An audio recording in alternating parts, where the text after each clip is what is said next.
Gracias. La semana pasada, hermanos, hablamos sobre el libro de Ruth. ¿Cuántos leyeron el libro de Ruth? Esa es la tarea. ¿Cuántos leyeron el libro de Ruth? Es un libro larguísimo, de 4 capítulos. No se acabó el tiempo cuánto se demora en leerlo uno, pero será unos 45 minutos, a lo mejor es menos, en leerlo. Pero es un libro hermoso. Yo le invité a que usted lo leyera. Y compartimos algo del primer capítulo, del capítulo 1 del libro de Ruth. Y hay algunas cosas que yo quiero recordar, especialmente, ¿cierto?, que era movidos por el propósito de Dios. Y decíamos que la palabra propósito es una palabra que se habla mucho, que se dice mucho de ella, pero muchas veces no la entendemos o no nos movemos en ella. Ahora, Ruth, como vamos a ver hoy día, logra consumar su propósito porque ella da unos pasos claves con respecto a lo que hay que hacer en este peregrinar. Hay algunas cosas y que dijimos, las quiero nombrar rápidamente. Una de ellas es que cuando tú te mueves del lugar de tu propósito, donde Dios te ha plantado, los días que te esperan pueden ser amargos y difíciles. Es decir, hay veces que nosotros tomamos nuestras propias decisiones, no se las hemos consultado a Dios y obviamente muchas veces eso nos trae ciertas consecuencias. Lo otro que dijimos es que el hambre no es nuevo en la tierra, y cuando vino esta calamidad no fue solamente para las tierras paganas, también alcanzó a Belén, a la casa del pan, porque no somos personas que estamos inmunes a las dificultades y a los problemas. Lo otro es cómo vas a asumir esta situación difícil que estás viviendo, ¿cierto? Si la vas a asumir quejándote, amargándote, o ante la situación adversa que estás viviendo, vas igual a glorificar a Dios a pesar de todas las cosas. Lo otro que dijimos, ¿cierto?, era que estas personas, en este caso Elimelech y su esposa Noemí, cambiaron a Belén, la casa del pan, por Moab, la casa del éxito, la casa del virtuosismo. Hay veces que las luces, hay veces que la vista humana nos hace ver otras cosas que son las equivocadas y no las correctas. Muchas veces lo que vemos a la luz humana no es lo que Dios quiere. Hay veces que hay cosas que se ven muy lindas y queremos tomar decisiones a esa luz, y la verdad que es lo que Dios nunca nos ha dicho que hagamos. Lo otro era la ligereza con que los padres que no tenían sabiduría, estoy hablando de Elimelech y Noemí, hacían las cosas, porque esa decisión fue tan apresurada como el nombre de sus hijos, Balón y Quelión, ¿cierto? La decisión, ¿cierto? Uno significaba enfermo y el otro significaba escuálido. ¿Ah? Entonces, muy mala para poder poner nombres a sus hijos. ¿Ya? Entonces, Dios está trabajando hoy día con procesos acelerados, y cuando Dios, hermanos, pensamos que no está, Él siempre está presente. ¿Ah? Lo otro que también dijimos es que a pesar de que Dios tiene un destino para nosotros somos los que tomamos decisiones. Es decir, nosotros somos los dueños de tomar nuestras propias decisiones. Y si tomamos nuestras decisiones por Dios, ¿cierto? Tomar la decisión por Dios es vivir por la palabra, vivir por lo que Dios, ¿cierto?, nos dijo que hiciéramos. Y por último, 3 cosas interesantes que se vivieron en esa experiencia del capítulo 1. Una es que Noemí reconoce su error. Hermano, qué importante es reconocer errores, porque los errores subsanan muchas cosas. Lo segundo, ella cuida su semilla y determina volver nuevamente a la casa del pan, a Belén. Y se levanta, que es la acción, y vuelve. No se queda solamente en el pensamiento, sino que ella vuelve. Hermano, todos podemos cometer errores. De hecho, todos los cometemos. Todos nos equivocamos. Lo importante es hacer un reconocimiento de esas cosas. ¿Sí o no? Amén. Pero nos cuesta tomar decisión de reconocer nuestros errores. Pero tenemos que, dice, esa palabra es muy sabia, hermano, es muy poderosa. Dice, conoceréis la verdad y la verdad os hará libres. Cuando reconocemos, no poner excusas a algo que decir, no, efectivamente, yo no estoy funcionando bien en esto, creo que estoy cometiendo errores, y reconocerlos y funcionar de forma diferente. Hoy día yo quiero hablar también de Ruth, y quiero hablar de un tema que yo le he puesto cosechando sin sembrar. Cosechando sin sembrar. ¿Cómo puede ser eso? Pero lo vamos a ver acá. Me llama la atención que el libro de Ruth es un libro que parece que está al revés. Casi todos los libros de la Biblia comienzan con genealogía, nombres de personajes. Ruth no comienza así. Comienza con una historia y termina con genealogía. Termina al revés. El libro comienza con la tragedia, ¿cierto?, de la que la semana pasada hablábamos. Y luego de eso el libro comienza sentando que Ruth y Boaz cumplieron el propósito de Dios. ¿Y cuál era el propósito? El propósito final era cumplir, aunque ellos no lo sabían, pero lo estaban cumpliendo, de que de la genealogía de ellos venía el Mesías, Jesucristo. Esta es la historia, ¿cierto?, que comienza con una historia triste, una historia trágica, pero termina bien. El esposo y la esposa comienzan mal, pero la esposa termina bien, porque toma una sabia decisión. Y esto me da a entender algo, hermanos, y eso debe animarnos. Siempre hay tiempo en la vida para rectificar las cosas. Nunca es tarde. Nunca es tarde. El Señor nos enseña que siempre hay tiempo. Hay tiempo. Es decir, no todo está perdido. Estás con un problema serio en tu matrimonio, estás con un problema en tu familia, tienes un problema de enfermedad, hay una adicción. Siempre hay tiempo. Siempre. Siempre hay tiempo de parte de Dios para recuperarnos. Hay veces que nos autoinferimos culpas solamente, pero yo creo que aquí Dios tiene una enseñanza para nosotros. Termina con la genealogía, pero todo el propósito del libro Ruth es demostrar una cosa interesante, hermano, que ella era una moabita, ¿ya? Y una moabita no era parte del pueblo de Dios. Y la ley judía impedía que una persona moabita o extranjera no podía ser parte de la línea de los hebreos hasta 10 generaciones, hermano. Es decir, Ruth no tenía ninguna posibilidad.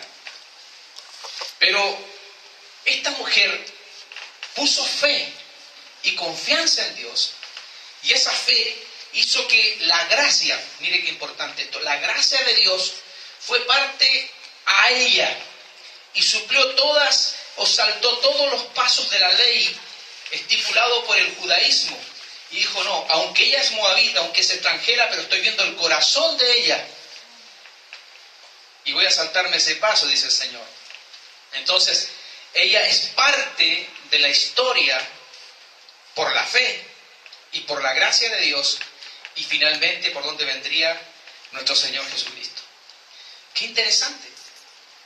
Mire, en esa época, después del libro de los jueces viene Ruth. No estoy diciendo que esto está en el tiempo coordinado, pero después de los jueces viene el libro de Ruth.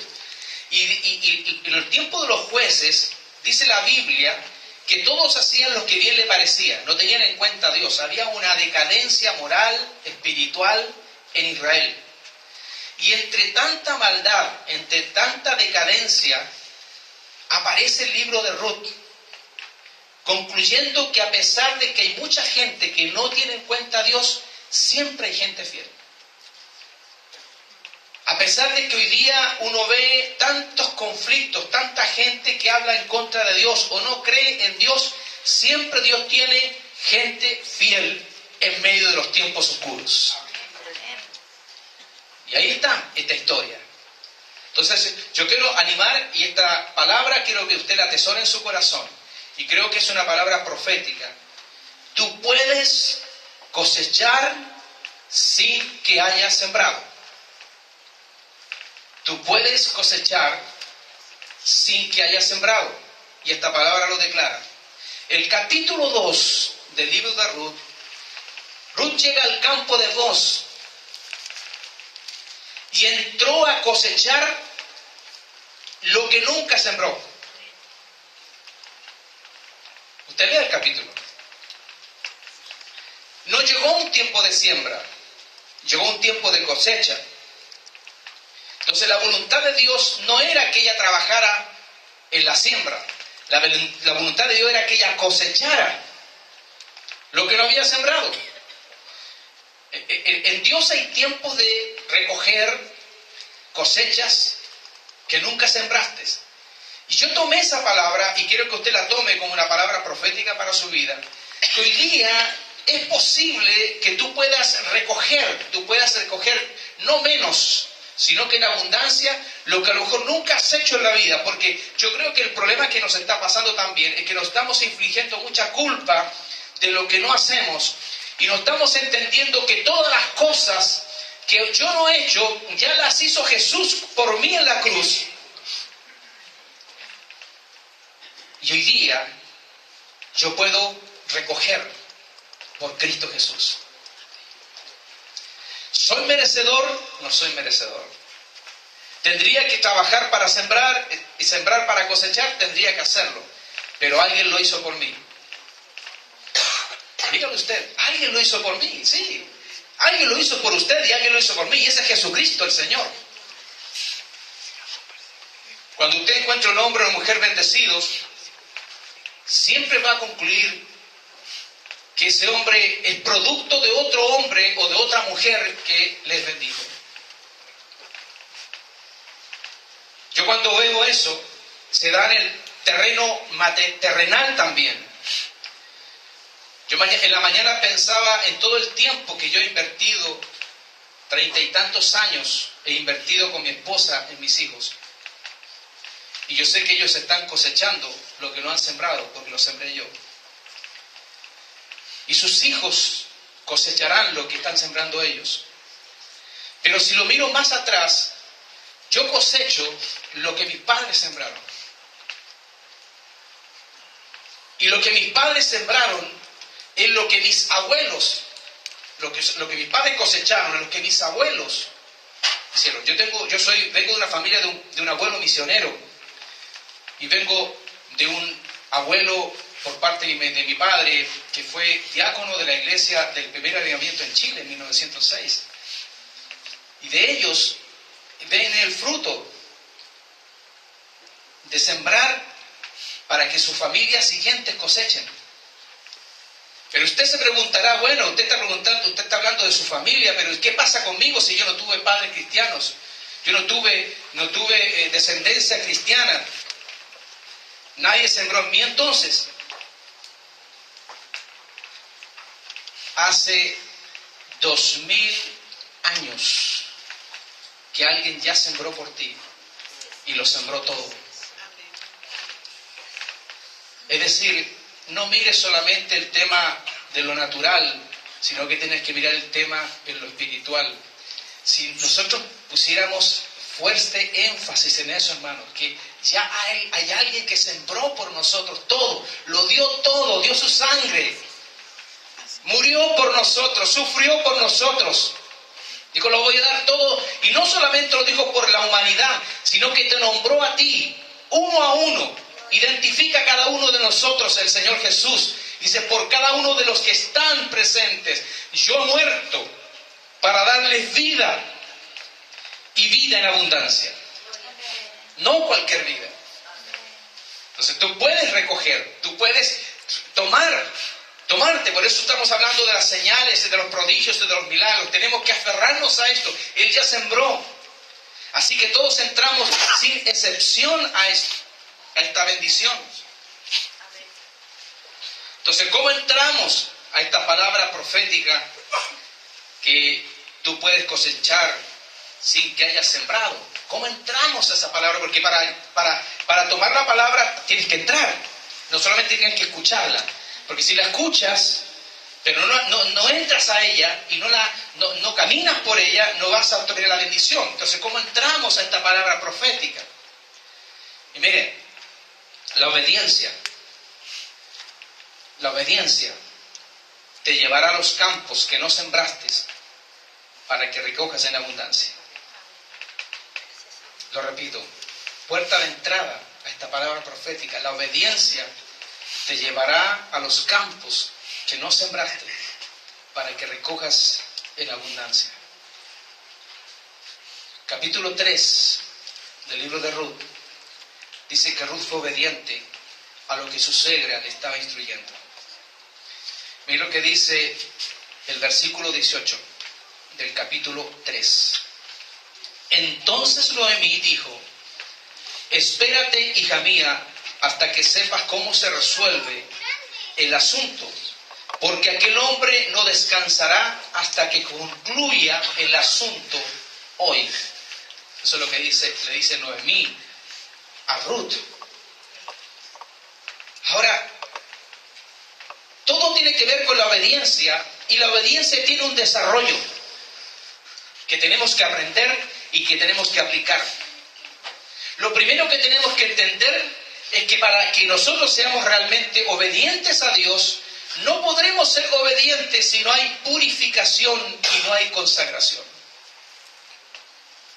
Mira la recomendación de Noemí a Ruth, en el capítulo 3, versículo 3, dice: te lavarás pues y te ungirás, y vistiéndote tus vestidos irás a la era, mas no te darás a conocer al varón hasta que él haya acabado de comer y de beber. Él está diciendo: te lavarás y te ungirás. Sí, porque si usted no se está dando cuenta, pero yo se lo estoy anticipando, lo que está el desarrollo de Ruth, lo que está haciendo Ruth, representa a la iglesia. Y vos representa a Jesucristo, el esposo. Y aquí le dice: si quieres entrar en la obediencia y hacer las cosas como corresponde y quieres recoger mucho, para recoger mucho tienes que ungirte, tienes que purificarte, que es el lavamiento. Entonces, lavamiento es muy importante. Lo otro que hizo Ruth, que también es importante, es que ella obedeció sin entender lo que estaba haciendo. Hay veces no es necesario que tú tengas que saber todas las cosas, porque hay veces que queremos la explicación de todo. Pero obediencia sin entender es lo que le dice Ruth, o sea, Noemí en el versículo 4, 5 y 6. El 4 y 5 le dice, 4, 5 y 6 le dice: y cuando él se acueste, notarás el lugar donde se acuesta, e irás y descubrirás sus pies, y te acostarás allí. Y él te dirá lo que hayas de hacer. Y él respondió: haré todo lo que tú me mandes. Mire, haré todo lo que tú me mandes. Descendió pues a la era e hizo todo lo que su suegra le había mandado, resultado de la obediencia. Salto al versículo 10, y vos diciéndole, y él le dijo: bendita seas tú de Jehová, hija mía, has hecho mejor tu postrera bondad que la primera, no yendo en busca de jóvenes, sean pobres o ricos. Ahora pues no temas, hija mía, yo haré contigo lo que tú digas. Es decir, el resultado de la obediencia es esta unidad, esta relación y caer en gracia a este hombre llamado vos. Ahora, la obediencia lo que hace en Ruth, que es la iglesia, que es usted, es que la redime. Usted es redimido por la gracia de Dios. La obediencia hace que seamos redimidos de parte de Jesucristo el Señor.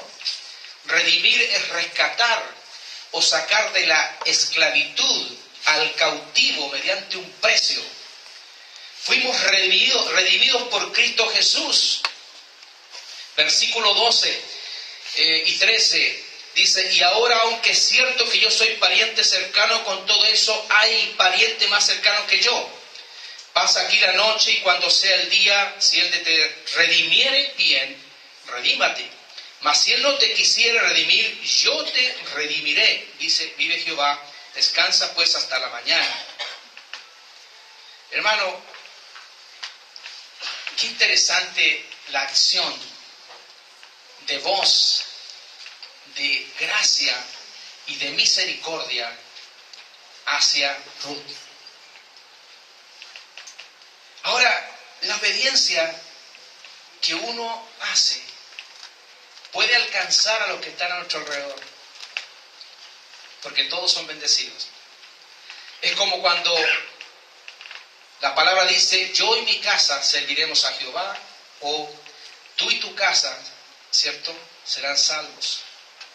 La bendición puede alcanzar a la familia a través de la obediencia. Y la obediencia inclusive alcanza a los tristes de espíritu, a los que están en angustia, a los que están en temor. Si en tu casa o los que están contigo están en tribulación, mira lo que dice Ruth 1, versículo 20, para yendo atrás, ¿cierto? Lo habíamos leído. Y él respondía, no me llames Mara, sino llamadme Mara, o sea, Noemí, sino llamadme Mara, porque en grande amargura me ha puesto el Todopoderoso. Es decir, Noemí venía en amargura, venía en desilusión, venía en desesperación. Pero mire lo que dice el capítulo 3, versículo 15, mire el cambio. Dice, después le dijo, quítate el manto que traes sobre ti y tenlo. Y teniéndolo ella, él midió 6 medidas de cebada y se las puso encima y ella se fue a la ciudad. Luego dice, versículos 16 y 17, y cuando llegó a donde estaba su suegra, ésta le dijo, ¿qué hay, hija mía? Y le contó ella todo lo que con aquel varón le había acontecido. Y dijo, estas 6 medidas de cebada me dio, diciéndome, a fin de que no vayas a tu suegra con las manos vacías. La mujer que estaba no esperando nada, que estaba en amargura, vos, le dice, a fin de que no vayas a tu suegra con las manos vacías. Hermano, el que es obediente no va a tener las manos vacías. Los que están a su alrededor no tendrán las manos vacías. Y Noemí estaba recibiendo una bendición después de haber dicho hace muy poco que estaba en amargura, que estaba en desilusión. Pero ahora por la obediencia de una mujer como Ruth. Qué importante, hermano, la obediencia a esto. Por eso es muy importante lo que aquí estamos hablando. Si tú quieres recoger del campo de Dios, si tú quieres recoger de la bendición, lo que no has sembrado, pero lo vas a cosechar, vas a recibir, lo primero que tienes que hacer es obedecer a los principios de la palabra de Dios. Lo segundo para entrar en esta palabra profética es que solo la intimidad con el Espíritu Santo hará que seas redimido y te cases con el Señor del campo. La intimidad con el Espíritu Santo hará que seas redimido y te cases con el Señor del campo. Porque Ruth, según el capítulo 4, se casa con vos. Leo para que tengamos un contexto de esto. Dice Ruth capítulo 4, versículo 1. Vos subió a la puerta y se sentó allí, y aquí pasaba aquel pariente de quien vos había hablado, y le dijo, aquí es donde está el redimir, que es muy importante. El redimir, dice, y le dijo, fulano, ven acá y siéntate, y él vino y se sentó. Entonces él tomó a 10 varones de los ancianos de la ciudad y dijo, sentaos aquí, y ellos se sentaron. Luego dijo al pariente, Noemí, que ha vuelto del campo de Moab, vende una parte de las tierras que tuvo nuestro hermano Elimelech. Y yo decidí hacértelo saber y decirte que la compres en presencia de los que están aquí sentados y de los ancianos de mi pueblo. Si tú quieres redimir, redime, y si no quieres redimir, decláramelo para que yo lo sepa, porque no hay otra que redima sino tú, y después de ti. Y él respondió, yo redimiré. Entonces replicó vos, el mismo día que compres las tierras de mano de Noemí, debes tomar también a Ruth, la moabita, mujer del difunto, para que restaures el nombre del muerto sobre su posesión. Y respondió el pariente, no puedo redimir para mí, no sea que dañe mi heredad. Redime tú, usando de mi derecho, porque yo no podré redimir. Había ya desde hacía tiempo esta costumbre en Israel tocante a la redención, y encontrando que para la confirmación de cualquier negocio el uso se quitaba el zapato y le daba a su compañero, y esto servía de testimonio en Israel. Entonces el pariente dijo a Booz: tómalo tú, y se quitó el zapato. Y Booz dijo a los ancianos y a todo el pueblo: vosotros sois testigos hoy de que he adquirido de mano de Noemí todo lo que fue de Elimelech, y todo lo que fue de Kelión y de Malón, y que también tomo por mi mujer a Ruth la Moabita, mujer de Malón, para restaurar el nombre del difunto sobre su heredad, para que el nombre del muerto no se borre de entre sus hermanos y de la puerta de su lugar. Vosotros sois testigos hoy. Y dijeron todos los del pueblo que estaban a la puerta con los ancianos: testigos somos. Jehová haga a la mujer que entra en tu casa como a Raquel y a Lea, las cuales edificaron la casa de Israel, y tú seas ilustre en Éfrata y seas de renombre en Belén. Y sea tu casa como la casa de Fares, al que Tamar dio a luz a Judá por la descendencia de este joven, de Jehová. Vos pues tomó a Ruth, y ella fue a su mujer, y se llevó a ella, y Jehová le dio que concibiese y diese a luz un hijo. El desarrollo de Ruth, como ustedes ven, tiene que ver con esto, con Efesios 1, versículos 7 y 8. Dice: en quien tenemos redención por su sangre, el perdón de pecados según las riquezas de su gracia, que hizo sobreabundar para con nosotros. Es decir, usted y yo fuimos comprados por precio. Fuimos redimidos por Cristo Jesús. Éramos de otro, ahora somos de Cristo. Ruth pertenecía a otro y era de otra nación, y ahora pertenecía, ¿cierto?, a vos, que es Jesucristo, que representa a Jesús. Entonces, el resultado de toda esta relación entre vos, que representa a Cristo, y a Ruth, que representa a la iglesia, es el resultado dentro de la familia del cual ella nunca habría sido considerada, hermanos.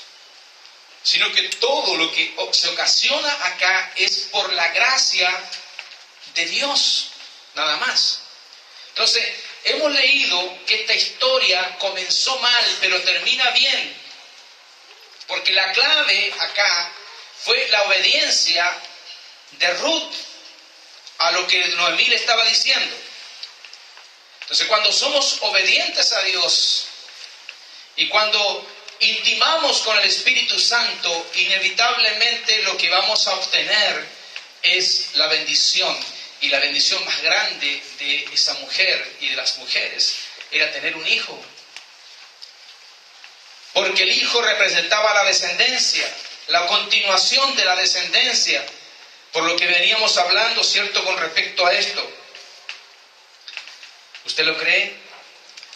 ¿Cree o no cree en eso? De que Dios, ¿cierto?, a través de Jesucristo, que es el Padre, pero que Jesucristo, que es el esposo, usted es Ruth.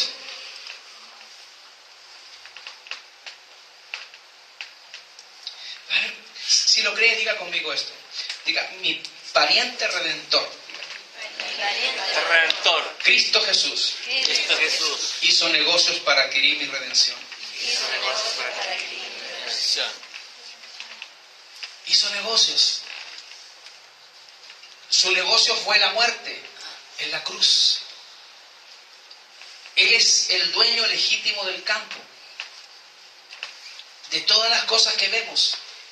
Es el dueño de todo, hermano, de todo. Él tiene la riqueza máxima. Dice el Salmo que lo visible, lo invisible. Dice el salmista: de Jehová es la tierra y su plenitud, el mundo y los que en él habitan.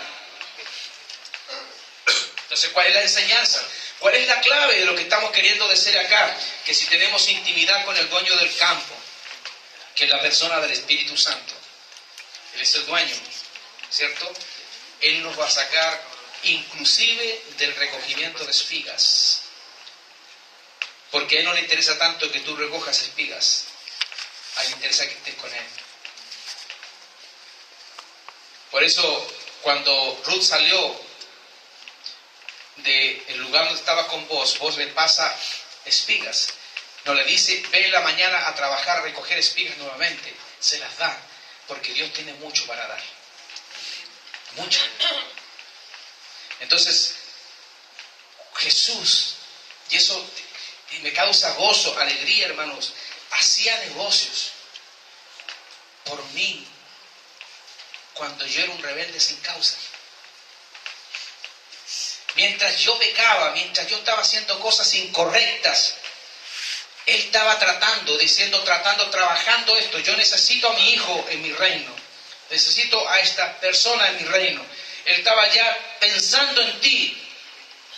Entonces Él quiere, ahora que estás acá, que dejes el campo e intimes con Él. Ese es el llamado de Dios.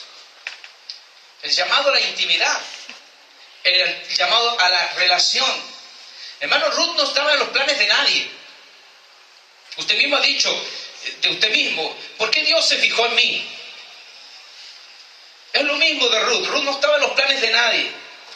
¿Quién iba a pensar, hermano, que una mujer que para los judíos era una bastarda, que se concibió en casa de incesto, iba a ser metida en la línea de Jesús?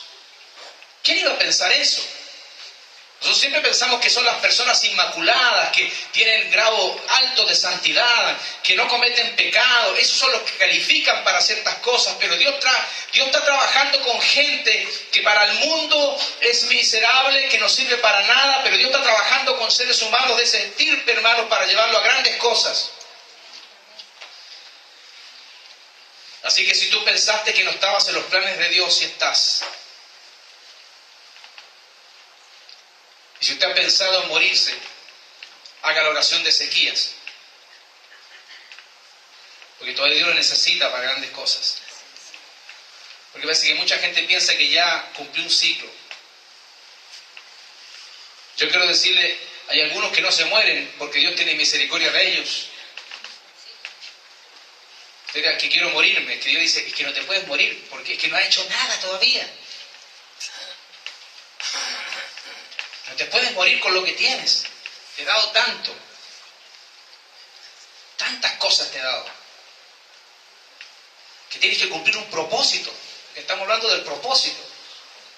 La semana pasada decía, si le preguntáramos a Dios, Señor, ¿en qué tiempo estoy? ¿Estoy en el tiempo correcto? ¿Estoy atrasado? Capaz que Dios nos diga, sabes que estás atrasado 15 años, lo que deberías haber hecho hace 15 años atrás, recién lo estás haciendo ahora. Porque estamos perdiendo el tiempo. Y no estamos en las cosas y en los planes que Dios quiere para nosotros. Hermano, todos tenemos una historia triste en algún área de nuestra vida, como Noemí. Pero yo quiero alentarte, no te lamentes. Porque lo más inteligente que hizo Noemí fue no lamentarse. A pesar de que dijo que era una amargada. Pero ella accionó y volvió. Porque, hermano, cuando tú estás en Dios, todo termina bien. Aunque te mueras, todo termina bien. Ella entró con las manos vacías, sin esposo, sin descendencia, y terminó en el libro con un hijo. Con un hijo. Ella se determinó y lo logró. Mire, quiero leer los últimos versículos de Ruth, capítulo 4, versículo 14 al 16.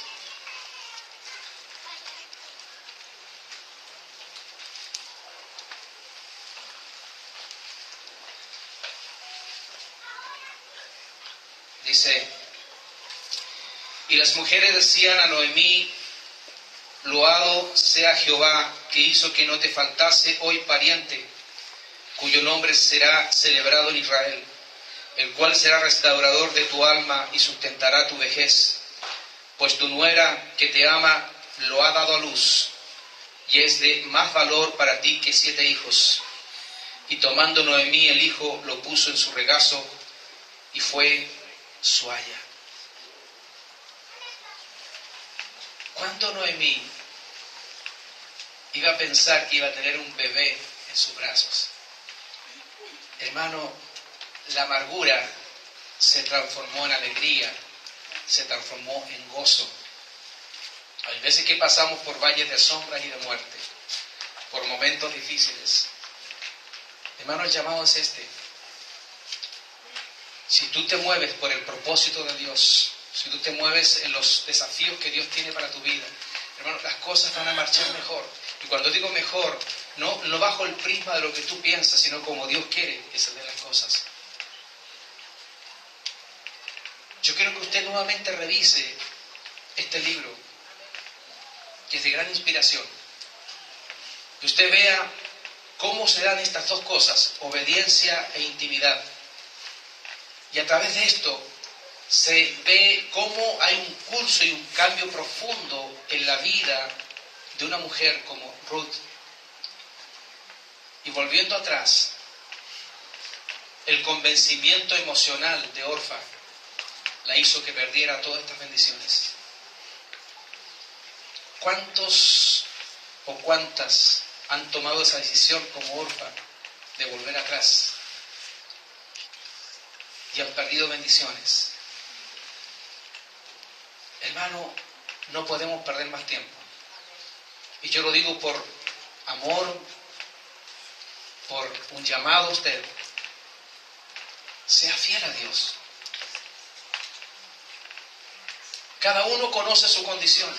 Cada uno conoce la situación que está. Me admira esta mujer. Y me admira, cierto, la determinación valiente de Noemí. Hermanos, vos está esperando en la era. Y la era es el área espiritual para que nosotros tengamos intimidad con Él, para tener fruto y fruto en abundancia. Hermano, lo que tú no sembraste, lo puedes cosechar, porque ya lo hizo Jesús en la cruz.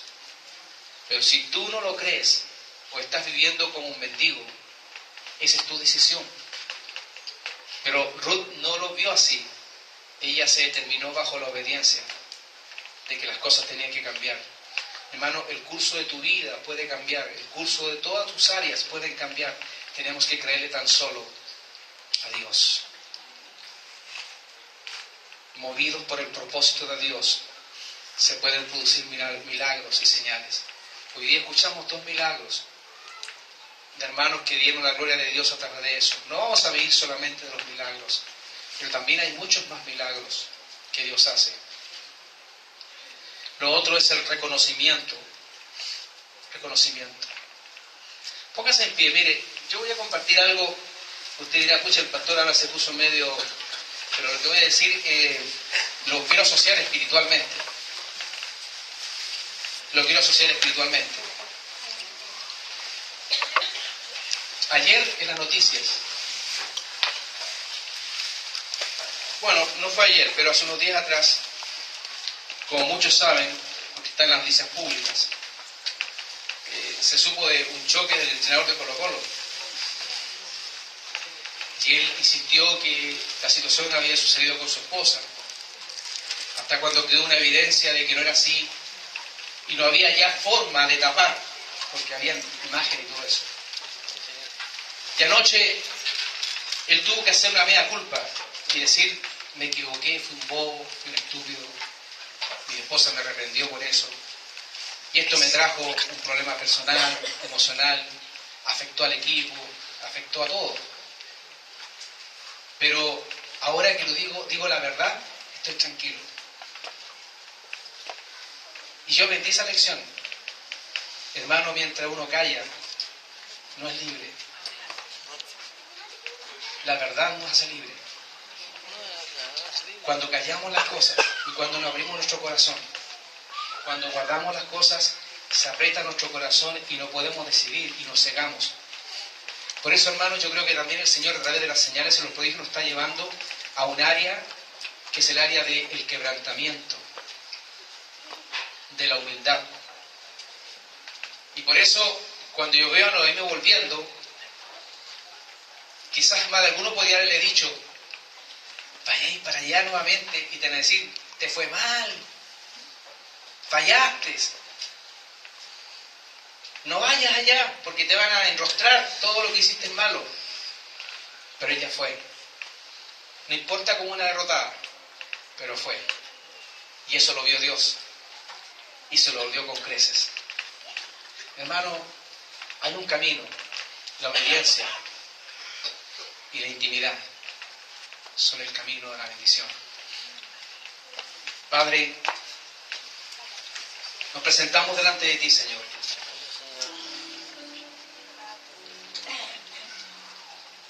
No queremos salir de tu propósito, Señor. Y estamos expectantes porque queremos salir de la terquedad, queremos salir, Señor, de nuestro orgullo, Señor.